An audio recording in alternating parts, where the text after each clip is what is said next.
The movie starts on a subway train in Manhattan. Grim, dressed as a clown, gets off the train with balloons and heads towards a bank in Midtown Manhattan to rob it. When he gets to the bank, he sees the security guard closing the door because it's closing time. Grim stops the door from closing by putting his foot in it and points a gun at the scared security guard. The guard lets him in. Once inside, Grim opens his shirt, revealing dynamite strapped to his body. The security guard is surprised by this unusual robber and gives him his gun before taking him further into the bank. To get attention from the bank staff and customers, Grim makes a lackluster announcement that it's a robbery, but no one really pays attention, despite the security guard backing him up. After Grim fires his gun in the air, everyone gets scared and puts their hands up. The bank manager hits the emergency button, and a scared customer starts crying about dying. Grim uses this to frighten him more by pointing a gun at him and telling him to stop. He makes everyone stay still, but gets angry when a dog doesn't listen. Outside, the police come and clear the area to keep things safe. Inside, Grim moves everyone into a vault and locks them up. He takes the bank manager, Princeton, to call the police. He warns them that if they try to come in, he'll set off the dynamite. Princeton does what Grim says. Outside, the police are ready to catch Grim when he leaves because the bank only has one exit. The police chief, Ratzinger, arrives to negotiate with Grim. Some hostages stay calm, but others can't stop crying. One even records a message for their family, thinking they might die soon. Suddenly, there's gunshots. Grim realizes he needs to take out the cameras, so he shoots until he hits the right one. Grim gets a call from the police chief asking about the gunshots. Grim, now calling himself Chip, tells the chief they were just to take out the cameras. Meanwhile, the police try to enter through the heating vent, but Grim lies and says he's put explosives everywhere, scaring them off. The chief offers to negotiate. Grim demands a city bus, a monster truck, a motorcycle, and 2 helicopters in exchange for hostages. At first, the chief refuses, but when Grim threatens to harm the hostages, he agrees to meet the demands. The hostages decide who goes first. They pick the whining guy. A helicopter comes, and Grim releases a hostage. Meanwhile, Grim starts taking cash from the vault. A hostage tries to bribe him with a watch, but Grim buys it instead of taking it for free. One of the hostages calls Grim a coward for using a gun to scare people. Realizing she might cause trouble, the hostages vote to release her and another person. Grim gets a motorcycle and a bus. Later, a monster truck arrives, but Grim ignores the chief's call. The chief decides to storm the bank if Grim doesn't call back in 10 minutes. Just before the deadline, Grim calls and asks for more time. He's already left the bank and is calling from a phone booth. Grim meets his girlfriend Phyllis and his friend Loomis, who were also part of the robbery. They celebrate and plan to leave town. Grim makes a final call to the chief, who tells him the monster truck is ready. Grim tricks him by asking for another truck. This makes the chief angry. Loomis accidentally honks the horn, making the chief suspicious. Loomis apologizes. The trio heads to the airport. Meanwhile, the chief listens to the phone call and realizes the robber has escaped. The robbers aim to escape with $1 million, but things get tricky. Loomis wants to take the Brooklyn-Queens Expressway, but the signs are gone due to construction, so they end up lost. Meanwhile, the cops raid the bank and realize the robbers are gone. The robbers ask construction workers for directions, but they don't know. The police try to rescue hostages left in the vault by Grim. Lost and desperate, Loomis asks a stranger for help, but instead, he sees a bad omen, a bell ringing. Phyllis gets nervous as getting to the airport proves harder than robbing the bank. They meet a man who seems helpful, but he turns out to be a con artist. He robs them of everything except the money taped to their bodies. Phyllis scolds Loomis for honking the horn, which wasted time. She tries to tell Grim something, but Loomis keeps interrupting.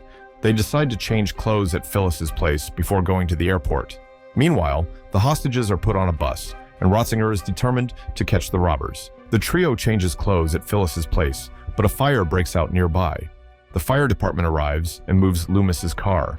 While watching, a new tenant mistakes them for robbers and shoots at them. Phyllis worries about missing their flight to Fiji in 41 minutes, while Loomis is upset about his car. As Grim tries to calm the tenant down, their car rolls downhill and crashes. Ratzinger realizes that 2 released hostages, including a rebellious girl and a guy, are missing, and suspects they were with Grim.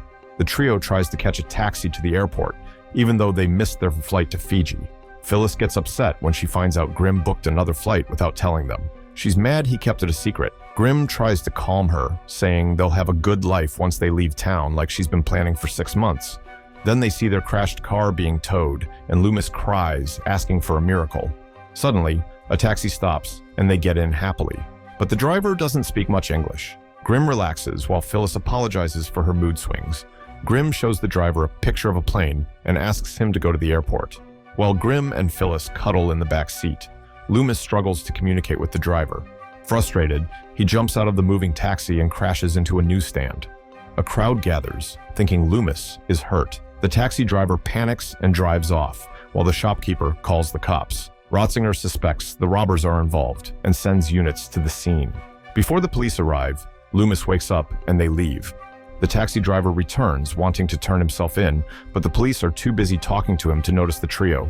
With nowhere to go, Grim enters a building, thinking it's safe. Instead, it's a gambling den full of crooks. Grim pretends to be a big-time crime boss and tricks the leader into giving him $6,000. Leaving the building, Phyllis can't help but feel excited seeing Grim pull a fast one on the mob. They spot a bus and rush to catch it, but the driver is strict about the fare. Grim offers $100, but the driver insists on exact change. Grim gets off to get it, dodging the police. Inside a store, he finds a slow cashier, but eventually gets the change. Meanwhile, Mario Monetti, the bagman for the real crime boss, Lombino, gets kicked out of the gambling den. He spots Grim and the taxi driver and chases them. Grim barely makes it onto the bus in time. The bus leaves, and Mario gets captured by Ratzinger, who's been after Lombino. Grim asks the driver how long until they reach the airport. Meanwhile, Phyllis tells Loomis she's pregnant. Loomis gets excited about the baby news and asks if Phyllis told Grim, but she admits she hasn't and doesn't plan to. She's unsure about Grim's potential as a father due to his criminal past. Meanwhile, Ratzinger questions Mario about Lombino's crimes. The foreign taxi driver tries to explain to Ratzinger that the robbers fled on a bus to the airport, but without an interpreter, it's hard to understand. Grim gives $6,000 to a hippie to leave the bus peacefully. Ratzinger keeps trying to catch the trio, ordering his team to board all number 9 buses. Finally, the trio reaches the airport and walks towards it. They encounter a woman with flowers, which makes Loomis think they're doomed. Then, a luggage towing truck arrives, and Loomis accidentally reveals Phyllis's pregnancy to Grim. Ratzinger doesn't find the robbers on the bus, so he heads to the airport himself to find them. Grim is upset with Phyllis for not telling him about her pregnancy. Meanwhile, Ratzinger arrives at the airport, ready to catch the robbers when they pass through security. The trio enters the airport, and Grim goes to get the boarding passes. They decide to split up since the police are looking for 2 men and 1 woman. Phyllis and Grim split as she's unsure if Grim will change his ways after the robbery. Grim reassures her and gives her the boarding pass, asking her to meet him on the plane. When Grim and Loomis board, they're disappointed to find Phyllis missing. Grim tells Loomis to take the flight while he searches for Phyllis. But then Ratzinger rushes in and catches Lombino, the mob boss, who's also boarding. Grim and Loomis help Ratzinger arrest him. Grim finds Phyllis in the bathroom stall. After Lombino's arrest, Ratzinger thanks Grim for his help and asks his name. Grim introduces himself as Dan Chapovsky, and Ratzinger leaves. The plane takes off, and the movie ends with Ratzinger realizing that Chapovsky was the bank robber. But it's too late. The plane has already taken off, and the movie ends.